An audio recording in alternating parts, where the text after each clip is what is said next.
Magandang araw po, welcome po sa aking channel, Nov9 TV. Patalasasan po, meron po ba kayong mga properties na napapabayaan or non-performing assets? Plan nyo ibenta, pero wala kayong oras pagbenta nito.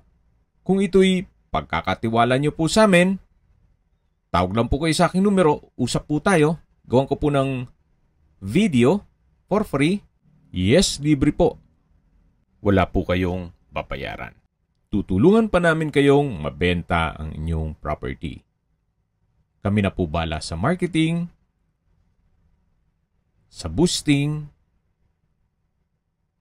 pati po sa paid advertisements, even sa tripping. Hindi na po kayo mapapagod sa pag-entertain ng mga buyers.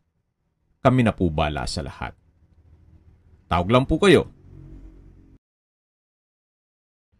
Nandito po tayo ngayon sa Tagaytay kung saan meron po tayong bagong video presentation, isang pre-selling na brand new house and lot.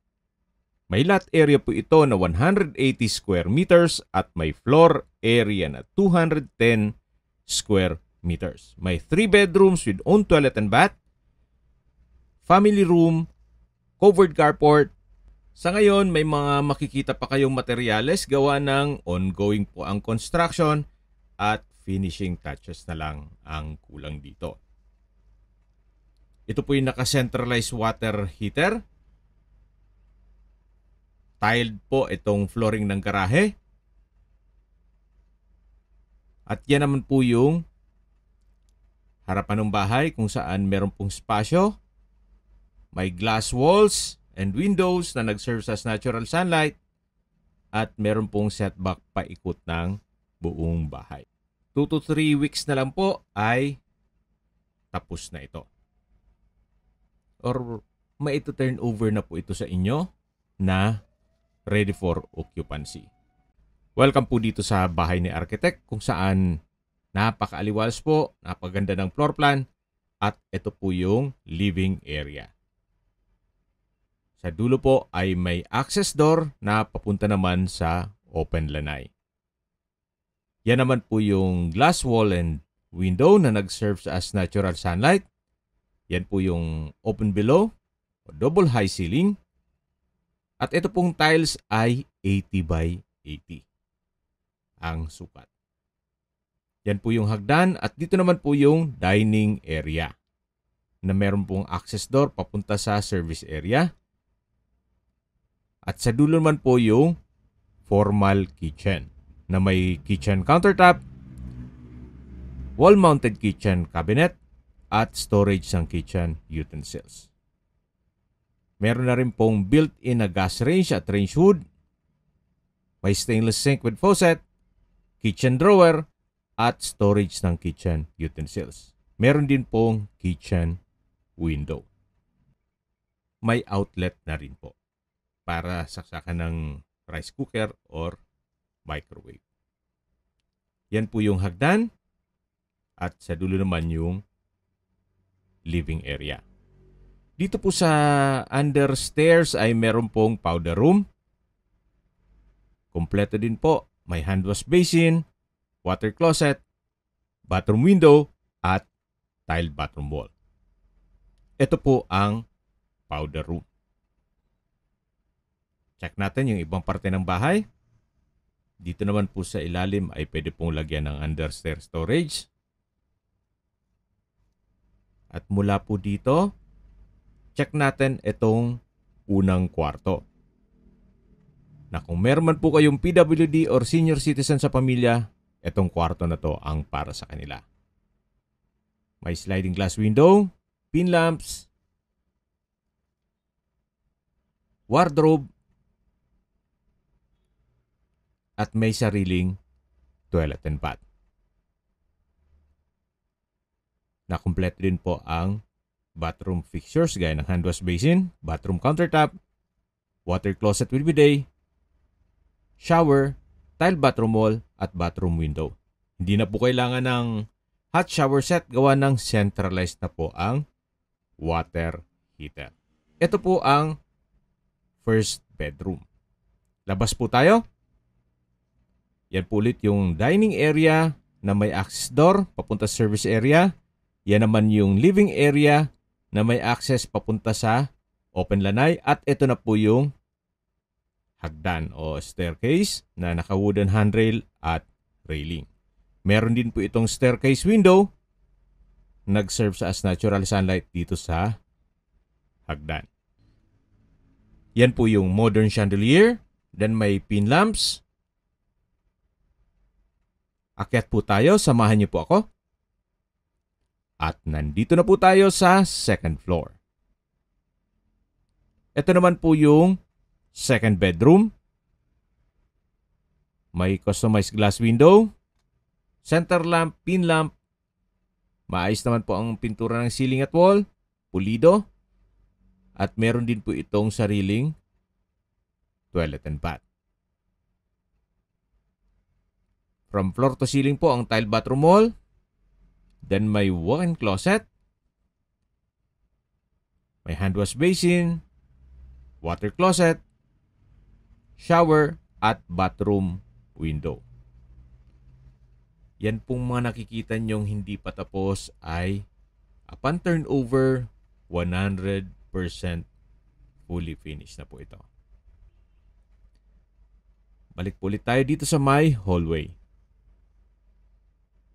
Yan po yung open below. Ito po yung hagdan. Yan po yung staircase window. At sa dulo yung glass walls na malapit sa living area. Ito naman po yung third bedroom. Malaki ang espasyo. May wardrobe. Tile flooring. Center lamp. Customized glass window. Then may mga outlet na rin po. At meron din po itong sariling toilet and bath. May hand wash basin, water closet, shower, tile bathroom wall, at may bathroom window. Ito po yung toilet and bath dito sa third bedroom. Tunghayan niyo po ulit. Napakalaki po ng espasyo. Okay, labas po tayo. Dito po yung hallway. At ito naman po yung family area. Na kung saan, pwede rin po itong i-convert sa another bedroom. Kung sakali pong malaking pamilya kayo. Ito pong family area ay meron pong access door na papunta naman sa balkonahe. Na kung saan malaki naman ang espasyo nito. Naka-tile flooring din po ito hanggang dito sa kabilang side. At sa ilalim po nito ay yung garahe. Kung sakali man po na available pa ito pag fully finished na, ay i-reshoot ko po. Yan po ang inyong mga magiging kapitbahay. Napakatahimik po ng lugar, sariwa ang hangin at malamig po ang klima. Okay, sa distance, location at travel time portion na po tayo. Mula po sa Picnic Grove, ang distance is 3.8 kilometers at ang travel time is 10 minutes. Mula naman po sa ina ng Laging Saklolo Church, ang distance is 2.5 kilometers at ang travel time is 7 minutes. Mula naman po sa Starbucks Downhill, ang distance is 1.4 kilometers at ang travel time is 6 minutes. Mula naman po sa Tagaytay Rotonda, ang distance is 2.9 kilometers at ang travel time is 12 minutes. Kompleto na po doon gaya ng public market, groceries, convenience store, remittance center, banks, schools, church at hospital.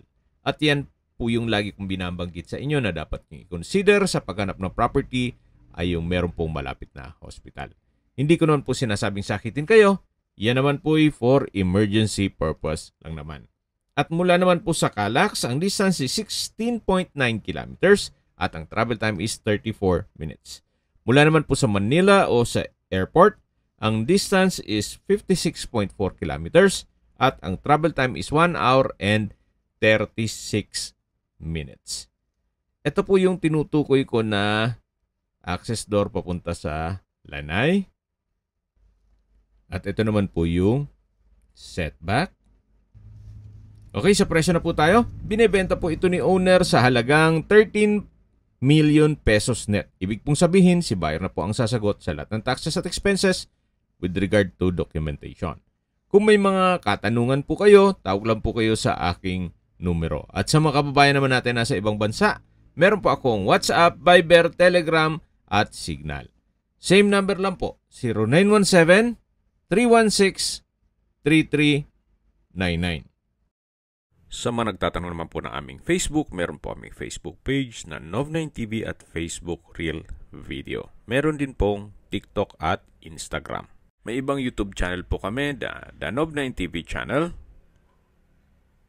Nov9TV Listings,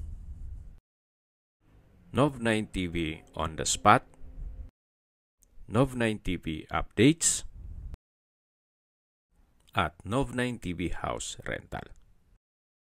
Sana po naibigyan nyo ang video presentation. Paki-like and subscribe na lang po sa aking channel para ma-update din po kayo sa aking future listings. Kung sakali po hanap nyo yung mas malaking sukat ng lupa, meron din po kami ibang listings na pwede nyong pagpilian. Huwag po kayong mag-atubiling tumawag sa amin. Then, let us know your budget para malaman namin kung anong property pwede naming ilog sa inyo. Sa lahat pong viewers, subscriber at nagtiwala po sa amin, salamat po sa suporta. Ingat po kayo lagi at yung pamilya. Maraming salamat po.